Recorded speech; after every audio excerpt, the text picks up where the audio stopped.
Hello everyone, good morning. कैसे हैं आप लोग? उम्मीद करते हैं आप सभी बहुत अच्छे होंगे।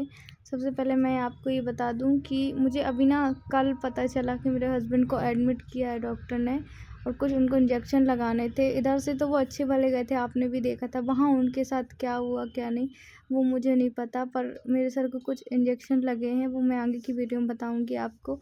और ऐसा क्यों हुआ, भगवान हम पे दया करो अब ना। और कष्ट बहुत है सच में। एक तो वो अकेले हैं, बोल तो रहे हैं कि सर अभी कल छुट्टी करेंगे तो परसों शायद मैं आ जाऊंगा, तो यही है। और वैसे बोल रहे थे आज शाम शाम तक छुट्टी कर देंगे, क्योंकि आज का ट्रेन है। अगर हो पाता है तो मैं आज ही बैठ जाऊंगा। तो 2 दिन उनको किया था शायद, इसलिए डॉक्टर ने भी। और ये तो समझ में नहीं आ रही है, मेरे तो कुछ भी समझ में नहीं आ रही है कि ऐसा क्यों अचानक से। तो चलिए आप हमारी वीडियो में लास्ट तक बने रहिएगा। और उनके साथ कोई है भी नहीं, कुछ साथ वाले भी हैं। तो एक को और सेम ऐसी कंडीशन थी, और एक का तो क्रिएटिनिन इतना ज़्यादा हाई हो गया है ट्रांसप्लांट के बाद। उसके शायद अभी 6 महीने हुए थे ट्रांसप्लांट को।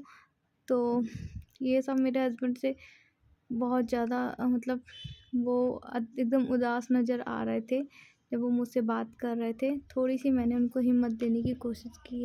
देव के स्कूल से आई, फिर सीधे लेट गई थी मैं। और यहाँ पे अभी देव सो ही रहा है, तो थोड़ा सा मैंने सर में तेल वगैरह लगाया था, फिर सीधे सो गई थी क्योंकि बहुत ज़्यादा सर दुख रहा था।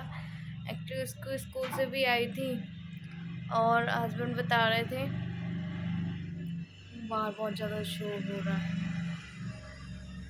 तो हस्बैंड बता रहे थे आरती यहाँ पे ठंड बहुत ज़्यादा है, और मैं ज़्यादा कंबल लेकर नहीं आया तो ठंड बहुत लग रही। मैंने कहा अब क्या कर सकते हैं, है ना। और मुझे लगा कि शायद कुछ न कुछ व्यवस्था होगी, बट वहाँ पे ऐसी कोई व्यवस्था नहीं थी, जिसमें मेरा सर और दुख रहा है। हालांकि कल मॉर्निंग में हस्बैंड आ जाएंगे। तो मैंने बताया था ना आपको कि सर ने इसलिए बोला था क्योंकि दवाई भी जहाँ से ले रहे थे, हम हॉस्पिटल के बाजू से ही पहले ले रहे थे, पर अब वो बहुत दूर है। तो ये सब चीज़ों के लिए सबको एक साथ बुलाया था उन्होंने, सारे पेशेंटों को बुलाया था जो मतलब जो आसपास के हैं, जिनके साथ वाले मेरे हस्बैंड के ट्रांसप्लांट हुए थे, सबकी मीटिंग रख रहे हैं वो। तो इस वजह से और एक दिन जाना लग गया, आप समझ लीजिए। एक दिन आना और 1 डेढ़ दिन वहाँ रुकना, तो मीटिंग कराई गई सबकी। कुछ आज कल में ऐसे आ रहे थे, सारे पेशेंटों को ऐसे ही किया है। तो यही बोल रहे थे, और कुछ इंजेक्शन भी लगाए मेरे हस्बैंड को, पता नहीं किस चीज़ के। तो वो बोल रहे थे हस्बैंड आती बहुत ज़्यादा। तो इंजेक्शन लगाए हैं, सर ने एडमिट कर लिया। पता नहीं क्यों एडमिट किया है, किस कारण एडमिट किया। बोल रहे थे बहुत दुख रहा है आरती। और अचानक पहले तो यहाँ सर ने कुछ नहीं बताया, वहाँ ये सब क्यों हो रहा वो मुझे नहीं पता। बस हस्बैंड से मेरी थोड़ी सी बात हुई थी, तो मैंने कहा चलिए आप लोग से बताते। और मुझे ना इस समय बहुत वो लग रहा था कि सर ने पहले एक तो हमें बताया नहीं, वहाँ गए, हो सकता ठंड की वजह से उनको कोई प्रॉब्लम हो गई हो। तो टेस्ट हुआ, टेस्ट होने के बाद फिर हस्बैंड को सीधे एडमिट कर लिया उन्होंने। और 3-4 घंटे का मतलब भर्ती का था उनका। अब देखते हैं, वही बताएं पाएंगे क्या हुआ है और कैसे हुआ, अचानक ऐसा क्यों हुआ है। इसके पहले तो ठीक था शायद, इसलिए सर ने 2-3 दिन के लिए हिसाब से बुलाया हो। और मैं उनके पास भी नहीं हूँ, ना ही उनके साथ कोई गया है, तो मुझे डर स्वाभाविक बात है, लगेगा ही लगेगा। तो बस यही था। मैंने बोला था हस्बैंड से कि डॉक्टर को बताना चाहिए था पहले, तो बोले आरती शायद इंजेक्शन लग गई, जो इंजेक्शन लगता है वो पेन होता है शायद, इसलिए डॉक्टर ने नहीं बताया होगा। उन्होंने मुझे जब इंजेक्शन लग गया तब बताया कि आरती मैं एडमिट था और मुझे इंजेक्शन लगाया गया था, क्योंकि इस इंजेक्शन में चक्कर वगैरह भी आते हैं। तो अब क्या कर सकते हैं हम। तो जब लग गए तब उन्होंने बताया, तब हस्बैंड को भी पता चला। तो अब देखिए, अब जब कब मेरी बात हो पाती है, और भगवान हम पे दया करो। का समय है, बाहर से बर्तन धुल के आई, बहुत ज़्यादा हाथ ठंडे हो गए। और तो मैंने सोचा कि पहले तो अपना वीडियो थोड़ी सी आप लोगों से बातें कर लूँ। मेरे हस्बैंड से बात हुई है, तो वो बोल रहे थे आरती मैं कल देखूँगा, कल रात को बैठेंगे और परसों पहुँच जाएंगे। तो ये हलवा एक्चुअली देव को कोई किसी ने भिजाया है।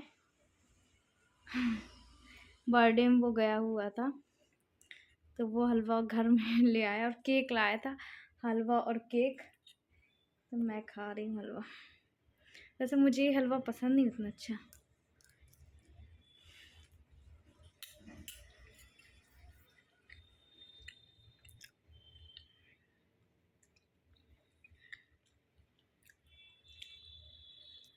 मुझे मीठा बिल्कुल भी अच्छा नहीं लग रहा, पता नहीं क्यों। नमक या तीखा या खट्टा खाती हूँ तो अच्छा लगता है, मीठा बिल्कुल पसंद नहीं आ रहा।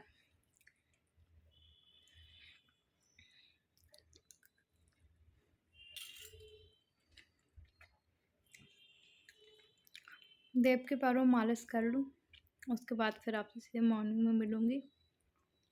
चलिए आप हमारी वीडियो में लास्ट तक बने रहिएगा। तो ऐसा है ना, मुझे भी नहीं पता था कि उनको एडमिट किया है, पर क्या कर सकते, कोई भी परेशानी बता के नहीं आती है। और हमारी लाइफ में जो चल रहा है वो तो और भी ज़्यादा प्रॉब्लम वाली है। तो यहाँ पे बहुत देव को अचानक से भूख लगी थी, तो खाना तो वो रोटी खा नहीं रहा था, तो मैंने कहा चलो उसको हम फिंगर ही फ्राई कर देते हैं। और करीब 12 बजे का टाइम हो रहा था। सच में ऐसा ही करता है देव, पहले कुछ खाएगा नहीं, जब उसको लगती है तो कभी 12 बजे कभी 2 बजे, तो उसका ये सब लगा ही रहता है। फिर उसके बाद देखिए सीधे फिर मैं आप लोगों से मॉर्निंग में मिल रही हूँ।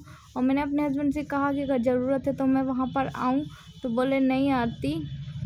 डॉक्टर ने डॉक्टर ये हॉस्पिटल है ना, ये कहो अच्छा कि मैंने उनका अपना स्वयं का एटीएम रख के भेजा था, उतने ही पैसे नहीं दिए थे इस बार। पता नहीं मेरी मति ऐसी घूम गई कि नहीं, मुझे उनको एटीएम दे देना चाहिए, क्योंकि नया नया हॉस्पिटल है, सब कुछ नया है, तो शायद कुछ पैसे काम आएंगे। वरना मैं उनको इतने पैसे देते थे, मैं देती थी जितने दवाइयों के काम आए, एक्स्ट्रा वो खुद नहीं ले जाते थे। इस बार उन्होंने कहा आरती शायद हॉस्पिटल चेंज हो रहा हो तो ये कहो। और सबसे मुझे ये लग रहा है कि बताओ, अभी सब कुछ ठीक था, डॉक्टर ने भी नहीं बताया। थोड़ी सी मुझे खुद पे लग रहा है कि शायद हमने लापरवाही कर दिया, कैसे हो गया पता नहीं। यहाँ पर मैं अपने ससुराल आई थी अचानक, क्योंकि मुझे इतनी घबराहट बेचैनी हो रही थी। और मैं कहने आई थी कि अगर कोई चले जाए वहाँ पे, मैं अकेले तो जा नहीं सकती। तो ये देखिए फिर मैं आके यहीं पे लेट गई थी, आराम करी थी। और मेरी इनसे ज़्यादा तो बात नहीं हुई थी, थोड़ी सी हुई थी। तो फिर उसके बाद देवर तो मेरे हैं नहीं, जो देवर मेरे साथ जाते थे हमेशा हमारे साथ, वो बाहर एक्चुअली जॉब करने लगे हैं। यहाँ पे देव भी खेल रहा था और तो कोई भी नहीं गया। फिर मैंने कहा कि मैं क्या करूँ ऐसे में, क्या कंडीशन में। तो बस अपने आप में धीरज रखी हुई हूँ कि भगवान करे सब ठीक हो, और जो भी परेशानियाँ हो, कोई भी परेशानी ना आए। ये देखिए देव, जैसे तैसे मुझे खुद को हिम्मत रखनी होगी, साथ में अपने हस्बैंड को भी देनी होगी, क्योंकि मुझे पता है उनको अभी इस समय हिम्मत की बहुत ज़रूरत है।